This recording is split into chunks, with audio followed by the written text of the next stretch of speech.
লিখেছিলেন এবং তার প্রতিবাদে অনেক মর্মস্পর্শী লেখা লিখেছিলেন। সেই বারবারা বিটলারের সেই লেখা পড়ে আমাদের কবি আসাদ চৌধুরী তার লেখার জবাবে কবিতা রচনা করেছিলেন। শিরোনাম দিয়েছিলেন বারবারা বিটলার। বারবারা, ভিয়েতনামের উপর তোমার অনুভূতির তর্জমা আমি করেছি। তোমার হৃদয়ের শুভাকাশ আমার ঘিরে করা পাঞ্জাবিকে মিছিলে নামিয়েছিল।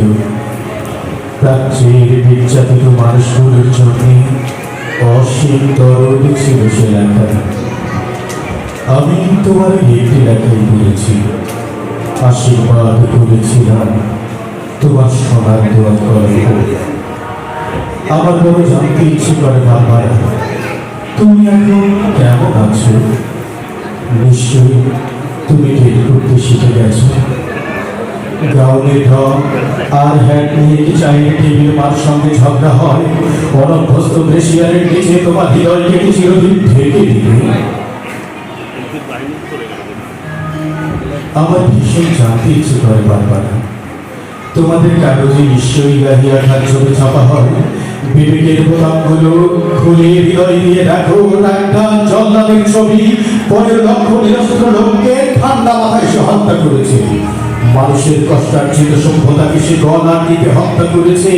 অদ্ভুত জাদুকরকে দেখো। 20 শতাব্দীতে সে কৌশলে টেনে হিস্ট্রি মধ্যযুগে নিয়ে যায়। দেশলাইয়ের বাক্সের মতো সহজে ভাগে গ্রন্থাগার, ছাত্রাবাস। মানুষের কষ্টার্জিত সভ্যতাকে সে গলা দিতে হত্যা করেছে। অদ্ভুত জাদুকরকে দেখো। 20 শতাব্দীতে সে কৌশলে টেনে হিস্ট্রি মধ্যযুগে নিয়ে যায়। দেশলাইয়ের বাক্সের মতো সহজে ভাগে গ্রন্থাগার, উপাসনালয়, ছাত্রাবাস।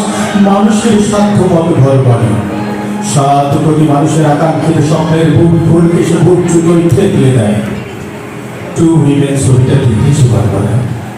গির্জার ধর্ষিতা সোফিয়া লোরেনকে দেখে নিশ্চয় কেঁদেছি। আমি কাঁদিনি, বুকটা শুধু খাও খাও করেছিল। সোফিয়া লোরেনকে পাঠিয়ে দিল বাংলাদেশে। 30,000 রমণীর নির্মম অভিজ্ঞতা শুনে শিউরে উঠবে। অভিযান থেকে নয়, 80 লক্ষ শরণার্থীর কাছে জেনে নাও নির্বাসনের অর্থ কি। জর্জ ওয়াশিংটনের ছবিওয়ালা ডাক থেকে খোঁজে থাকবে সারা স্বাধীনতার। আমাদের মুক্তিযোদ্ধাদের কাছে এসো। সাধু আগের মর্মর মূর্তিতে গণতন্ত্র আর মানবতার জন্য মালির ঘামে ভেজা ফুলের তোড়া দিওরা। নিহত লোকটি লজ্জায় ঘৃণায় আবার আত্মহত্যা করবে। বারবার এসো। রবিশঙ্করের সুরে সুরে মুমূর্ষ মানবতাকে গাই। বিবেকের যন্ত্রণা দরজায় প্রবল করাঘাত করি। অন্যায়ের বিপুল হিমালয় দেখে সে ক্রুদ্ধ হই, সংগঠিত হই।